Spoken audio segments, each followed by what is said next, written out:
Welcome to the wonderful world of wine. We are your hosts, Mark Lenzi and Kim Simone, exploring all things wine with you. Our program is supported by Franklin Public Radio, and you can find us on Facebook at The Wonderful World of Wine.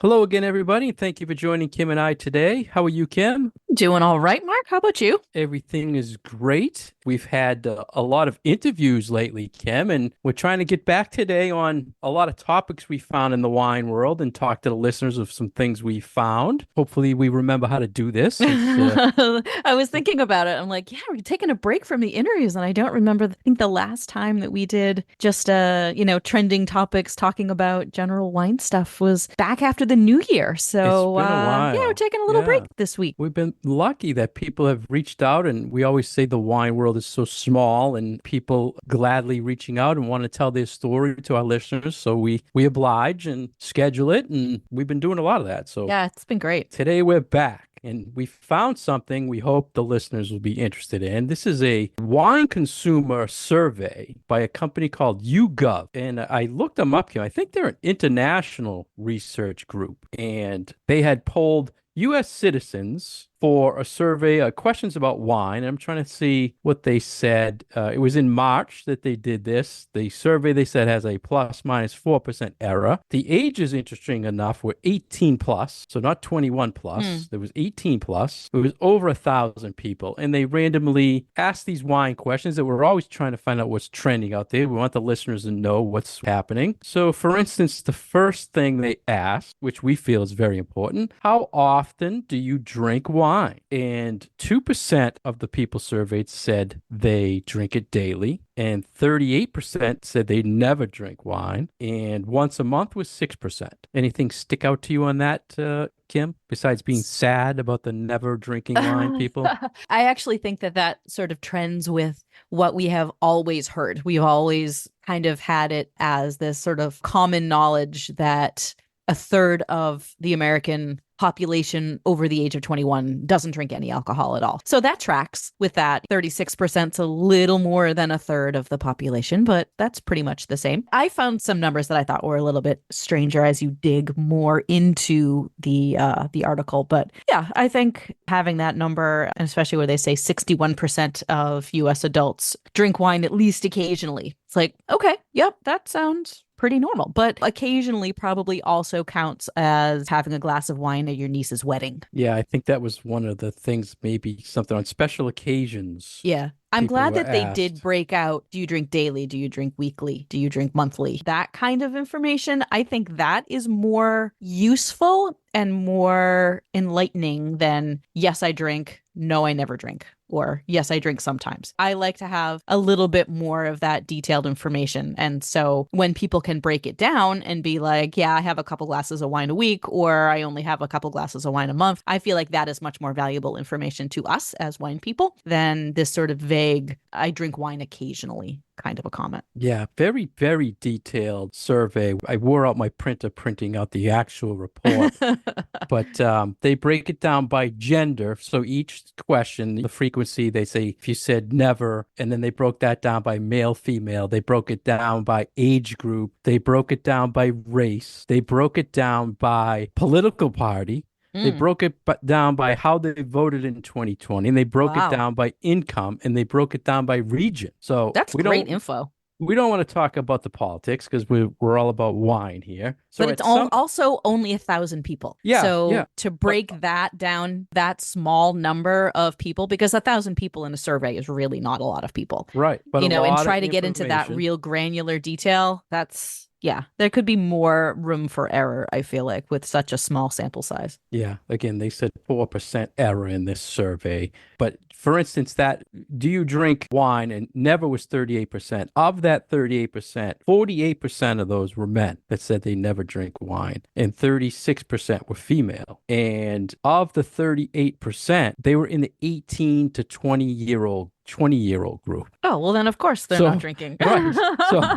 So that's pretty like that age. No, it was 18 to 29. I'm sorry, not 20, Okay. 18 to 29. So the younger people, which we're seeing trending, are really not drinking wine. Mhm. And it goes along with this report. I wonder if And this is a European survey company because in most European countries you can drink at 18. yeah, So I wonder if that's it is why. an international company, Yeah, but yeah, yeah. they surveyed US citizens. So yeah, so that makes sense. I'm trying to think if there was something else there in the never. One of the notes I had was just people that always say, "Oh, we're so lucky we're in the alcohol industry." And then this actually sticks out that don't forget it has to be a 21 plus person. It has to be someone who also drinks. Hmm. So it limits to who we can educate and who we can Right. share wine with And like out this, they're there. only talking about wine. They're not asking, are you a spirits drinker? Are you a beer drinker? This is just focusing on wine. Right. And I'm trying to think of, let me look at this a little. Never, for the never people who don't drink by region, I wanted to say it was interesting that the West Coast, Northeast was 24%. The West is 43% said they never drink Hmm. wine, Hmm. which I thought was high for being in wine country, I would say, when you say West. The drinking habits, at least through this survey of people of my generation, the 45 to 64, where they said that nobody drank wine daily. They obviously did not talk to me. And that 47% of Gen Xers, because that's who we are in this age group, never drink. And I'm like, well, not my cohort of people. Right. But Right.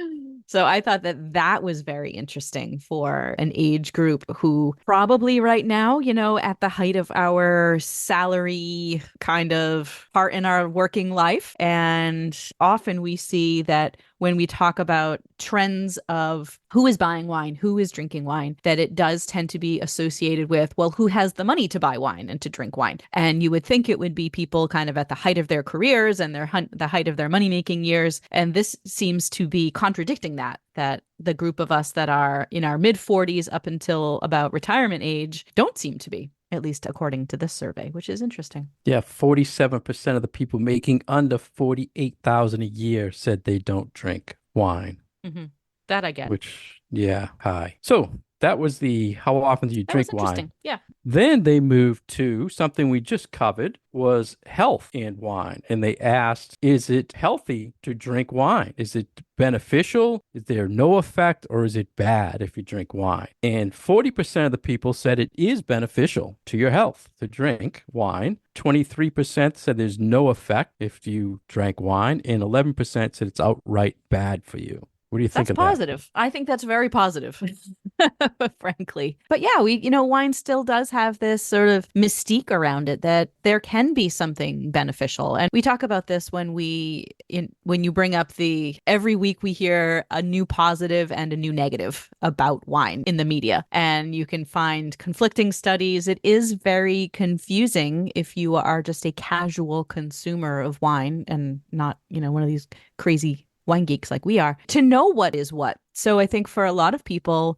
getting conflicting information, they just kind of go with their gut. And it seems like a lot of people's gut is telling them that wine is either beneficial or neutral. So interesting. And it was equal 40% male, 40% female felt it was beneficial, and 48% of 65 plus population felt it was beneficial, Hmm. which means the older people are drinking wine and seeing its benefit. I like that. Yeah. And as for the bad, 11% who said it's bad, 13% of those are men, 8% of those were female, and only 8% was 65 plus in age. So it's interesting Yes, for very. the older community. What was the next question it asked? What type of wine it Yeah, the type asked of wine. do you like? And there was all sorts of other stories out there about this report saying, oh, it's out there now what people like for wine based on this. So they broke it down red, white, sparkling, rosé, and then by grapes. They asked if you loved it, you liked it, or you hated it. They started out with red. 31% said they love it.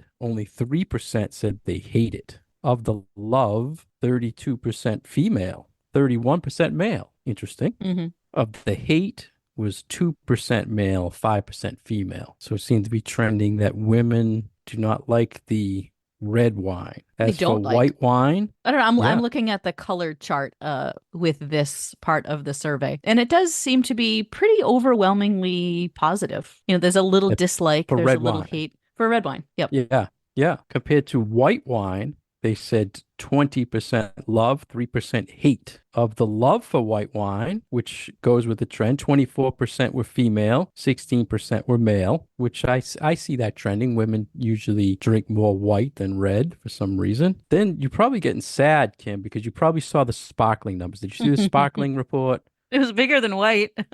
Yeah, 21% love sparkling, 5% hate it. And 5% I think was one of the highest Yeah. hate numbers Yeah. in the Well, survey. I just anecdotally, I have spoken to a lot of people who, for one reason or another, think that sparkling wine disagrees with them, whether it gives them a headache or whether it gives them heartburn. More often than not, I think that when people say they hate bubbles, it's because they're having some sort of physical reaction to it. Whether they get a headache, then they associate the headache as being caused by the sparkling wine. And whether that's true or not, I don't know. But yeah, just I feel like from talking to many, many people about their wine preferences, that is what leads people to hate sparkling wine, is that they have a negative physical reaction to it. Not that they In don't that like the taste, and not that they don't like bubbles, because chances are they're drinking sparkling water and soda and things like that. But that sparkling wine, for whatever reason, just doesn't agree with them. in that 21% love, 16% were male, 26% were female. In the hate, it was 6% male, 3% female. So it looks like females are the lovers of the sparkling So like yourself, how Kim. does that break down? So 6% of the 100 Right. for everybody who was okay. Right. 6% of the 5% that were said they hated it were 6% were men. They Okay. broke each thing down. Yeah. More numbers, more numbers. But so then they moved on to rosé. 19% love rosé, 3% hate it. And of the lovers, 23% are female. But 47% like it. So if you add the like and the love, that's a lot of positivity for rosé. Yeah. See, Same with the white wine, looked at actually, all the frankly. you Yeah, looked at all the mid categories, I right? did. Well, I just because say I took it from one end to the other. I feel like there's a fine line between love it and like it. It's like with Yeah, yeah. books, right? If you're rating the book that you're reading on Goodreads, sometimes there's just a fine line between 4 stars and 5 stars. Yeah, you're right. So I mean, if you look at all the mid levels until you get to dislike and Mm-hmm. hate it, Dessert wine is the biggie. yeah, dessert wine was interesting. It was actually the most hated at 6%. And the most disliked by quite a bit. Interesting. Not just hate, but And they didn't dislike say and hate. what type of dessert wine. They just say No. they chunked it all into one big Yeah. group. And 7% of the females said they hated it. Interesting look at dessert wines. Yeah. They also asked if you've never had it was one of the questions. Mm-hmm. Trying to think. The most that people replied was the grape Shiraz and Malbec. 43% said they've never had Shiraz or Malbec. Yeah. Malbec surprises me. I know, because Malbec has been so popular for so long. Yeah, it was really trending. And high numbers for females not trying those two in the 40% range. The lowest percent that said not tried was red wine. Only 2% said they have not tried red wine. Overall, 49% prefer red, 36% prefer white, which is pretty up on what the trend seems to be going. Used to be Chardonnay, white world, now we're turning red. Mm-hmm. So that kind of goes with the trend. Cab was 22% love and only 3% hate. Cab So is Cab seems to Cab be is king. popular. Cab has Yeah. always been so popular. It is interesting with the ebb and flow of Chardonnay, and we've remarked on this before that yeah, this is why we like to pay attention to those trends, because you see the hills and the valleys, right? And yet Cabernet is like been on top for decades. Go Cab. Yeah, it's And always Pinot is still up there too. So Yeah, I'm trying to find what did you see for Pinot numbers, Kim? So I saw 20% of people love Pinot Noir, 39% of people like Pinot Noir, 27 are not sure or have never had it, 13 for dislike, and the number for hate is very small. So that's only probably 2. Yeah, 2% Yeah. hate Pinot Noir. Well, and sure, it's a style of wine that if you like those big, burly, oaky, high concentration kind of wines, sure, you might dislike. Pinot Noir. It might just be a little too light for you. You think these surveys are, I mean, this survey seems to be what we're seeing, right? The feedback we're getting as far as grapes and as far as reds Yeah. versus white. I think it's probably fairly accurate. You just don't like that sparkling number But I still. understand it. Okay, so that's But key. I understand it. So yeah.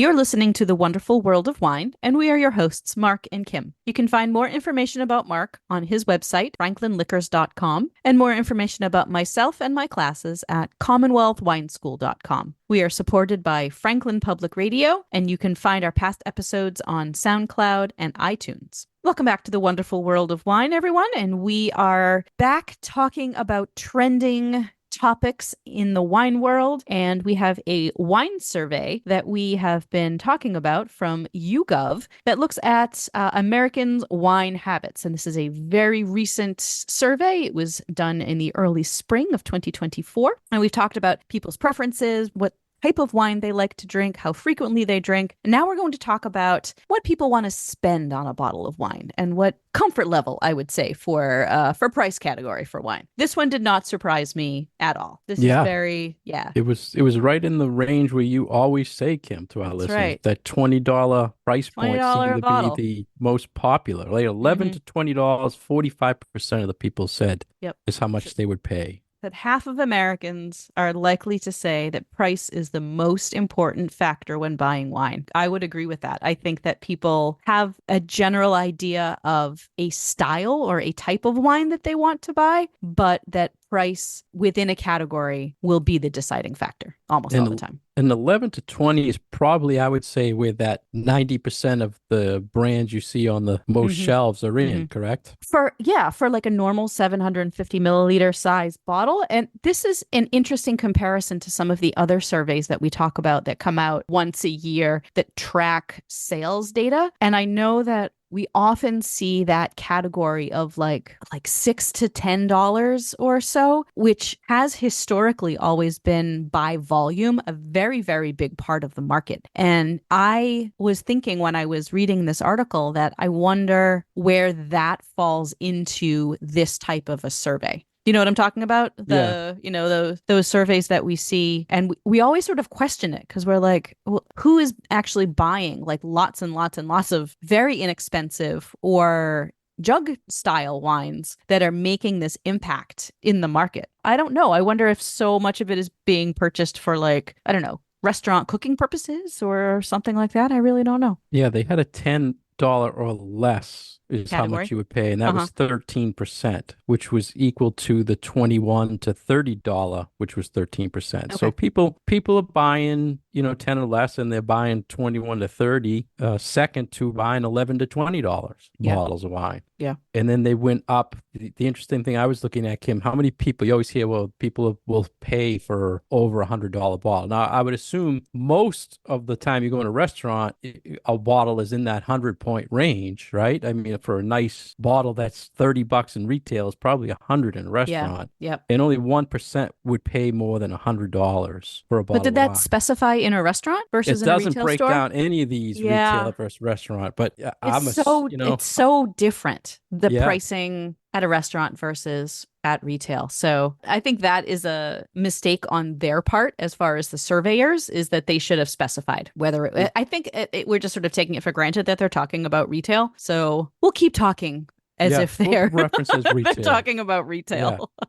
They said, as far as paying, what was the max you would pay? Yeah. Not how much would you pay. What was the maximum you would pay? What is it? And the biggest category was $21 to $30, 19%. No, 11 to 20 was 20%. That was the biggest percentage of max paid. So there's people in this survey, they're talking $12. That's how much would they pay? And that's what the maximum they would pay, is the way I read into that. And more than $100, only 7% said they would pay Yeah. maximum more than $100. People don't want to pay. The problem is, and I say it all the time, it's just harder and harder to find anything I feel of good quality under 15 lately. Hmm. It's just harder and harder to find it. Have you been tasting anything good, Kim, under Sorry. 15 lately? I mean, for that price point, what I'm still sort of sticking to is lesser known regions in Spain, Portugal, still Yeah.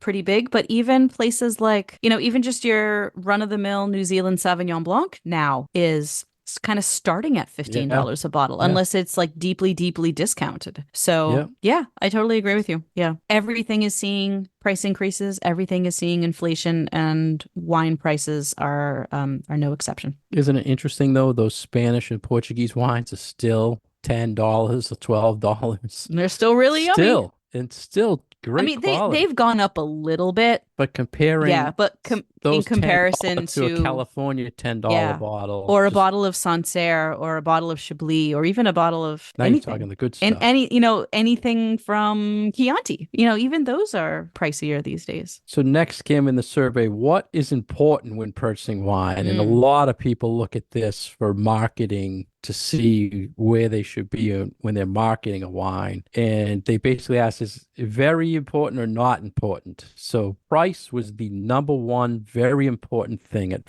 49%. Price is key when purchasing wine, which I guess goes with the last thing we just talked about, that 11 to 20 is the Yep. go-to. Surprisingly, there was four things after that were pretty close together. Rating at 20%, the brand at 20%, alcohol percentage at 18%, and the That's grape interesting. at 18%. Okay. I'm not surprised by grape or brand. I'm a little surprised by alcohol. I never really thought that people paid much attention to the alcohol level in a wine, Do you honestly, when you're do you buying it, think when you're buying it. do you think it's because of the low calorie That, movement? yeah, that could be it. Like if you're going in looking for a lower calorie, lower alcohol level wine, then you are specifically searching out that style, that category. And so then in that case, yes, of course, it's going to be much more important to you to report it on a survey like this, because that is something that is, deeply important to you. So I think that's really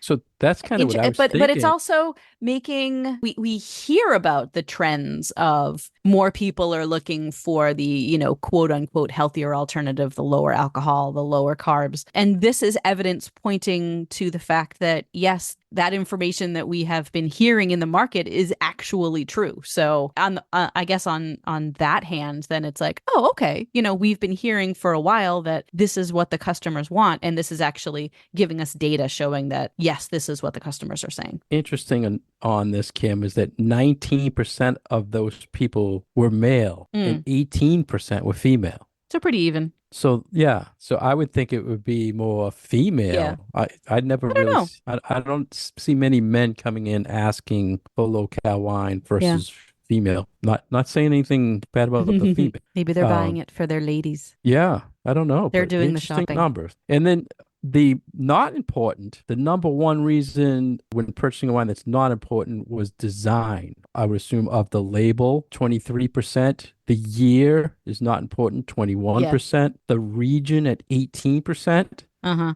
followed by food pairing is not Okay. important by 18%. I disagree with the label design because so much of marketing, you're not supposed to think about it. You're supposed to have an emotional response to the packaging, but not necessarily consciously think, oh, I like this wine because this label is speaking to me. You know what I mean? Yeah. Well, So I I think mean, that people don't realize that actually the labeling is influencing you. You just don't realize it. yeah, or they're thinking it's not, I don't care what it tastes like. It's not important. I like the label, you know, Yeah. you Eh, know, so I don't It's, know. it's the flip side of Yeah, it, right? yeah, yeah. So I don't know how. Then they had an interesting thing, Kim. Can you tell the difference between a $10 and a $100 wine I if you're really liked this question. blind tasting these two wines? Yeah. And definitely could said it was 9%. So 9% said they can tell the difference between a 10 and a $100, and 18% said they could not tell the difference. Was it 18 or 8? I have to I don't check know. the hold on. Your percentages aren't adding up to 100, so I'm not sure Well, how. that's because I just took definitely could and could not, and then there's all sorts of things in between Ah, that. gotcha. Like you always look at all those in between things, and I go for the Love my in between numbers. They did reference back to this part of the survey in where they kind of put all of the info together in this article. And the conclusion that they drew was that people aren't wanting or willing to spend more than $20-$30 a bottle because they know that they can't tell the difference. And I think that is, I think, smart on the side of a consumer. Why spend the extra money if you don't think you're going to be able to appreciate it? I guess. Like, if yeah. you can get more bang for your buck by buying a less expensive bottle of wine that you're going to enjoy just as much, the $15 bottle as the $45 bottle, buy the $15 bottle. Makes sense to me. Yeah. So just so the listeners know, I can add Kim. We're gonna talk about this category. Definitely. So they asked, can you tell the difference between a 10 and $100? Definitely could 9%. Probably could 26%. Probably could not 35%. Definitely could not 18%. I love And all the then probablys. not sure 12%. So I only went with the definitely could, which Gotcha. was the 9%, and definitely could not is 18%. So Now we see how you got to 100. those are the numbers. So, but 9% could, which means they're probably people who drink some or taste a lot of wine and can Or tell the just difference. regular wine drinkers. These are the people that are Yeah. having wine a couple times a week. There's a few of these people who say they're drinking daily. Not in my generation, but according to this survey. So if But you yeah, want if you drink regularly and you compare things side by side, then it's a skill. It's just another thing that you learn how to do. if you want to have some fun with your friends or family when you're drinking some wine, look up this survey, YouGov survey of wine, because they do break down some very interesting things by political party and by presidential candidates, and you need some wine when you're drinking it. Oh boy. So, Kim, I also found another quick story I think will work in here about the wine gourd, which we had interviewed the gentleman on the show about his blog, and he did a story about American producers may not be helping with the current problem in the wine world. What did you think about his take on this, Kim? Well, at first I didn't know which current problem in the wine world he was Yeah, talking yeah, about because we have a few.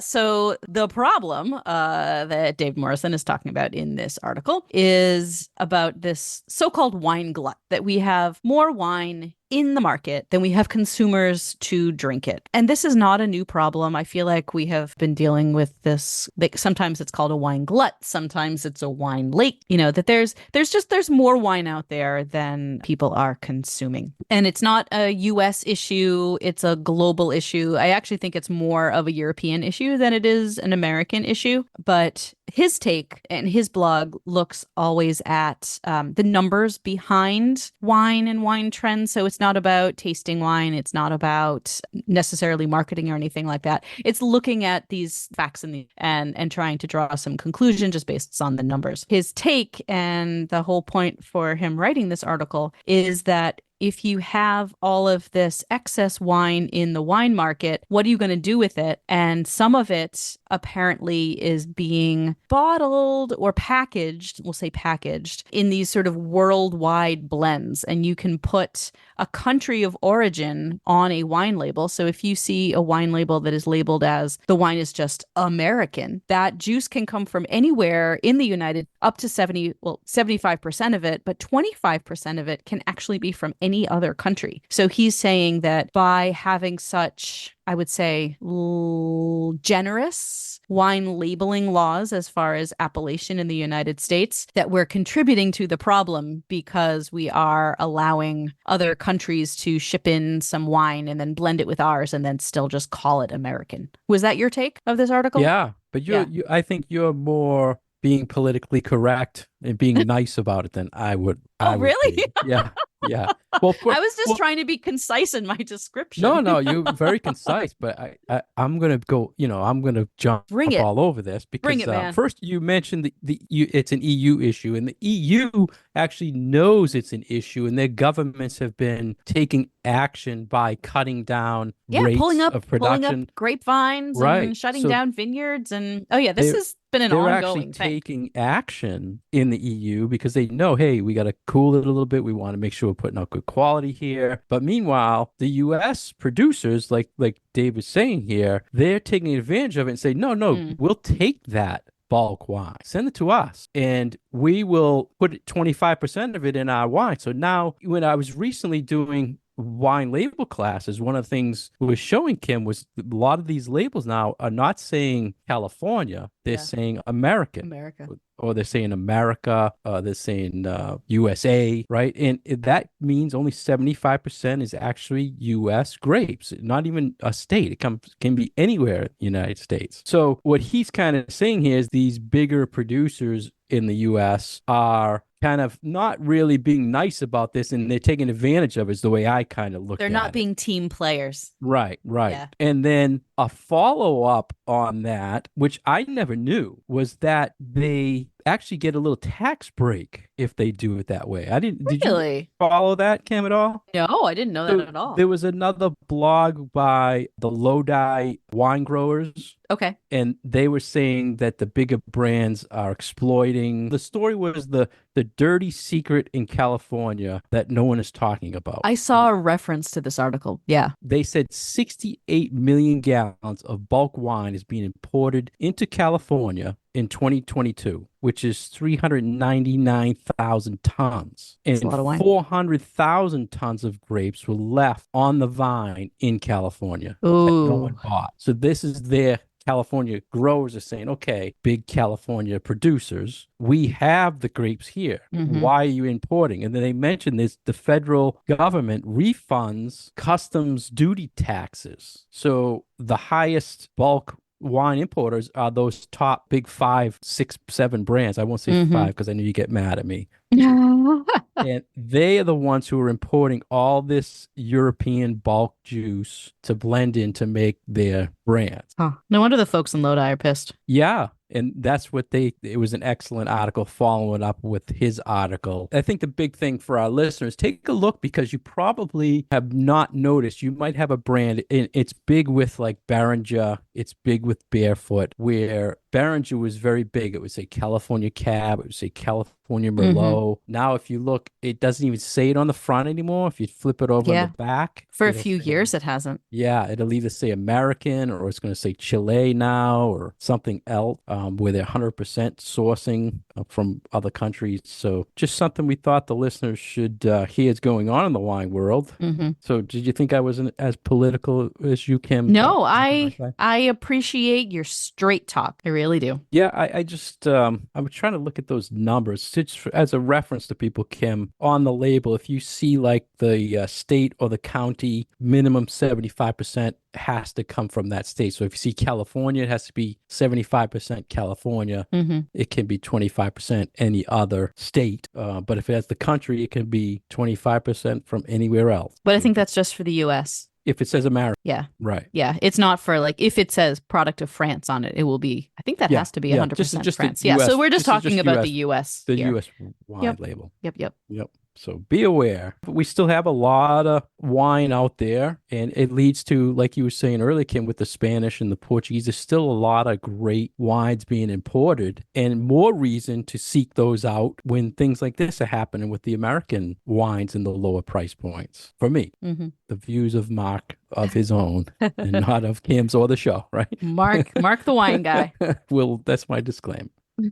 Anything else on these studies, Kim, or I always love when we do these type of things where we actually dig into these surveys and there are numbers attached. I just like looking at sort of those analytics about wine data. I think it can be very informative, and I love that there are people in our industry who are very, very good at taking that information, taking that data, and putting it into words that those of us who might not necessarily be numbers people can understand. And I always appreciate that about Wine Gourd, because he does a great job of clarifying and really breaking down, what do these numbers mean? What do they mean to you? What do they mean to you, the wine drinker? What do they mean to you, that person in the wine industry? It's a great place for us to have a jumping off point for one of these shows.